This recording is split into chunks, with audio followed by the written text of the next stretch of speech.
Welcome to the Catholic Life Coach Podcast. My name is Carla Fitz. I am a certified life coach, wife, and mom of two beautiful little girls. My hope for this podcast is to offer support and empower other Catholic women to live their most authentic life, to share life coaching tools from a Catholic perspective in order to help you live a more fulfilling life filled with peace, joy, and abundance. Let's get started. Hello and welcome to this episode. I am super excited, a bit nervous. I'm not going to lie. Let's take this bracelet.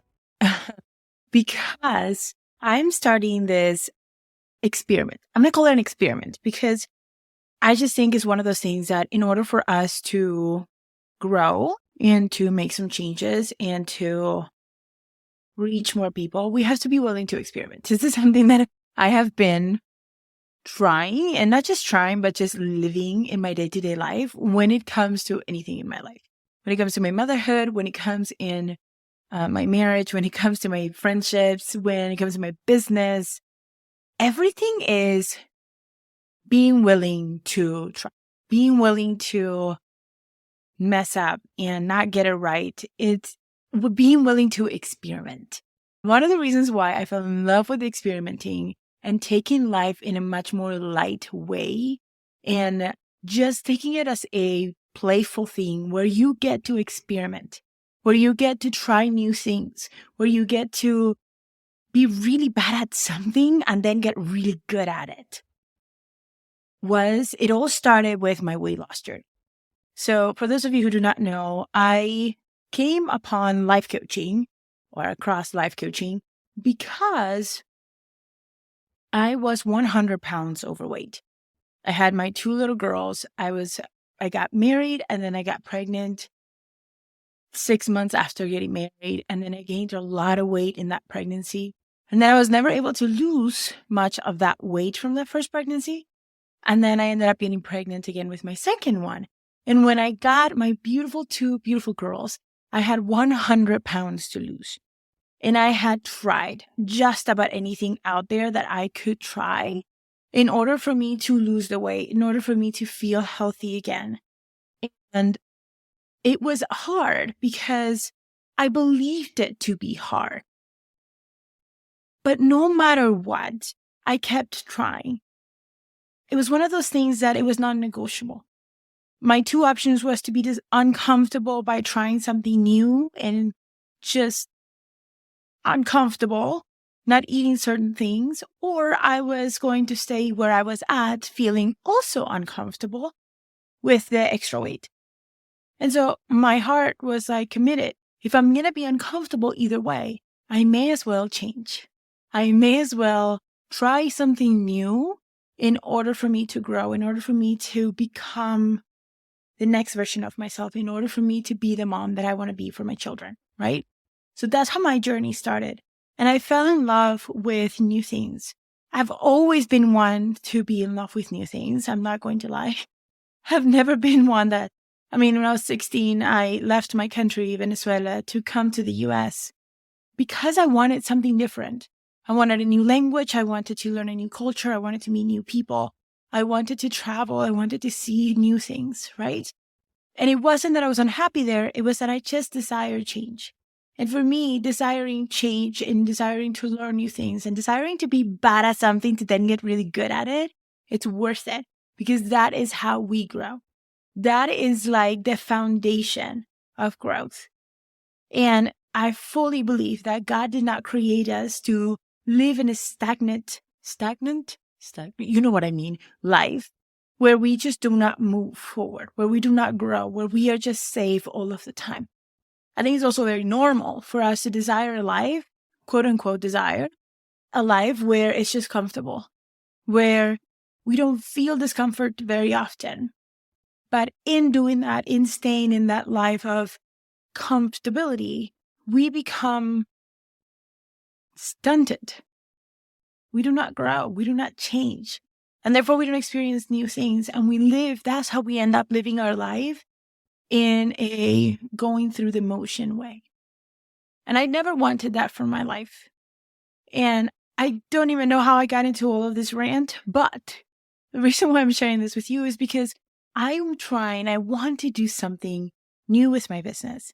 I want to do something new with this content that I put in the amazing community in this podcast that I love so dearly.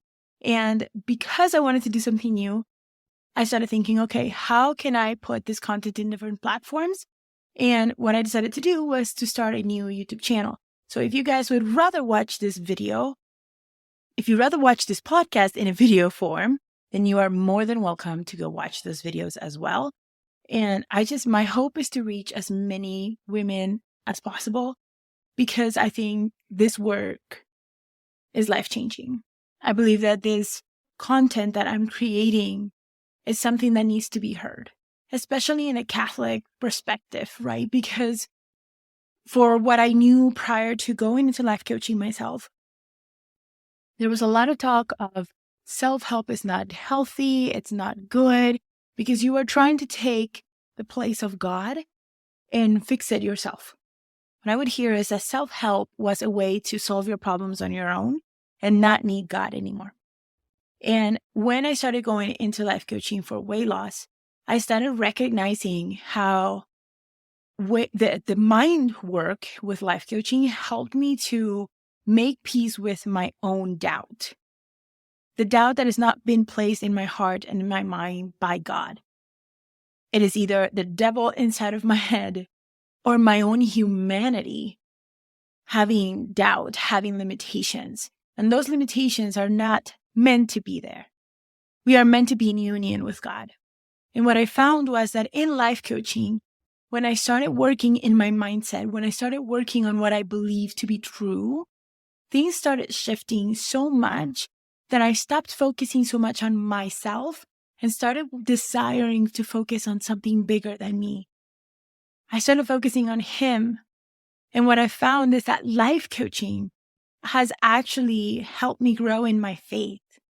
It has helped me to empty the bucket of desire. I call it the bucket of desire because for each one of us, we only have so much desire.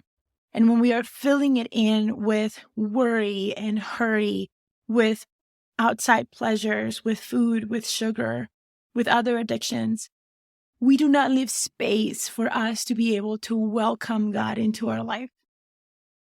In life coaching, I see it as a bridge, right? We have the human, us, one of us, and then we have God, right? And God is always trying to reach to us. God is always trying to help us carry our crosses. And in my head, the way I see life coaching in between us is a bridge, is a unity, is a union that we create with God when we are able to see past those beliefs that are not helpful. Life coaching is an opportunity to get to know yourself in the most true way possible, where you take out the ideas that society has put in our heads, where you move from viewing yourself as incapable and you move into seeing yourself as a worthy daughter of God. Life coaching is freeing. I see it as an aid. I see it as you have a cross to carry. God is with you and He gives you your people, your friends, your life coach to help you learn to carry that cross with more ease, with more joy, with more authenticity and serenity and hope. Because for me, prior to living my life into life coaching, I thought I was alone. And I had my prayer life and my faith in God. But I did not know how to get past my own self-doubt. I did not know how to get past my own beliefs about myself. And I see it over and over again with my clients as well. They go from a place in which they think they have no choice but to struggle through life. They have no choice but to see their circumstances as their fact that can never change, as a weakness, as a struggle, as it's hard, rather than seeing them as opportunities for growth. That is why I started talking about change in this podcast, because when we choose to grow, things will have to change. We cannot grow in our comfort zones. And when you get out of that comfort zone, it becomes uncomfortable. It becomes exposing almost. All of a sudden, you are not as used to that new thing. All of a sudden, you have to become the person who creates new results, right? And in becoming that person, you're changing little by little by little. I wanted to create this episode because I've seen a lot of bad talk on life coaching. I heard this reporter. I love him. I think he's brilliant. I think he has a lot of good opinions, really strong opinions. And most of the time, I admire him until I heard him say that life coaches are people with issues helping other people with issues. It's funny because I found it really funny because I thought, of course, each one of us is human. There's only one amazingly perfect person, and that is God. We will never achieve perfection. But it would be to say that we cannot get help or help one another just because we don't have our life fully put together. That's never going to happen. And the way I've seen it, especially because I have my coach and I will always have a coach, is that we work with someone that has gone through similar things than we have. If my first coach had never struggled with food before, I would have nothing to connect with her with. I need that common ground where I know that that person understands my pain. Of course, we are humans who have issues, helping other humans who also have issues. But it does not take away the power of life coaching.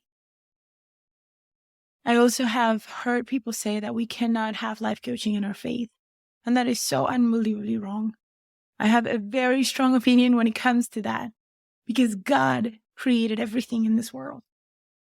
And He created us to live an authentic, full, fulfilling, abundant life. And if we are not able to live our life that way, then we are living a life in which we are miserable. We are complaining all the time. We are worrying all the time. We are always in a hurry. We're not enjoying anything in our life. And that is not the way to live. For me, as a mom, it changed my life because I went from wanting all of the things in this world to wanting the things that really, truly mattered in my heart. I went from working 40 hours a week, wanting more money so that I could travel more often, to staying at home with my children, homeschooling them, being present in their life, still traveling, because that's something that is so important in my life and in my heart, and it's something that God called me to do as well. But we get to do it in a way that empowers us. We get to live our life in a way that empowers us. And as moms, I think it's so important for us to get really good at changing, at new things, to get really good with discomfort, because we are such an amazing example for our children. I have 2 little girls that I desire so deeply to give them an amazing example of growth and desire to serve other people and God in everything that we do. And so I want to be an inspiration. I want to be someone that you can go to and talk to and have support with. Because I truly believe that us as moms have such an amazing opportunity to create change in the world. I fully believe that those desires in our hearts are meant to be fulfilled. They are meant to be pursued. And whatever opportunity you have for a change, take it. Is it going to be uncomfortable? Yes. But you have to weigh it. Because regardless, either way, you are going to have a 50-50 life. Half the time you're going to love it, and half the time not so much.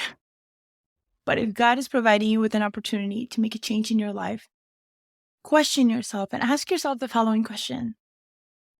Which of these 2 opportunities will create the most growth in my life?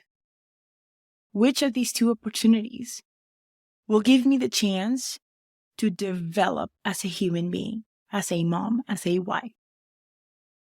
Which of these 2 will cause me to evolve. And it is going to be uncomfortable. It is going to be new. It is going to be tricky. But it's going to be 100% worth it.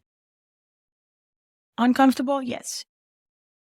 But as I've lived it, it's uncomfortable either way. Change is just an opportunity to grow. You become a new person. You will have new challenges. But if you never change, you will always question what would have happened if you allowed yourself to change. So which one is it going to be? Do we stay in what seems safe? Or do we allow ourselves to grow and create safety in something new? I know that for me, this is exactly what's happening. I'm trying new things, and I'm homeschooling. I'm having a baby in a few months, and everything is changing. And is it scary? Yes, 100%. It is 100% scary. But I'm also so excited to see what God is going to do with my life, with my children's life, with my clients' life, with this change. It is uncomfortable. I'm not going to lie. I'm not going to tell you that it's all rainbows and roses. But man, if I would have never chosen to change 3 years ago and take a chance on this life coaching thing, my life would look completely different. And now looking back, I can't imagine it any other way. So my friend, take a chance, take an opportunity to accept change, to embrace change, to embrace the discomfort that comes with change, and also to embrace the excitement that comes with it. Because yes, it might be uncomfortable, but it's going to be so fun. And it's going to be so exciting to see what God will do with our lives when we are willing and open to new things. I can't wait. Can't wait to see what you'll do. Anyhow, until next time, I hope you have a fantastic rest of your week. Enjoy the beginning of spring. At least it's the beginning of spring here. My window's starting to look green, and I am super excited for that. And I hope you have a fantastic week. It's almost a weekend too. So enjoy your time, enjoy your families, enjoy these new opportunities that are being presented to you. Sending you so much love. And until next time, God bless you. If you are ready to dive deeper into life coaching from a Catholic perspective, then make sure you schedule a free consultation. The link will be in the description. This is an opportunity for you to work with someone who will empower you and support you in all of your endeavors. This is a journey, and being together and working with someone who believes in you is life-changing. So if you're interested in growing and creating faith-driven success, make sure to reserve a time to chat with me. Until next time, God bless.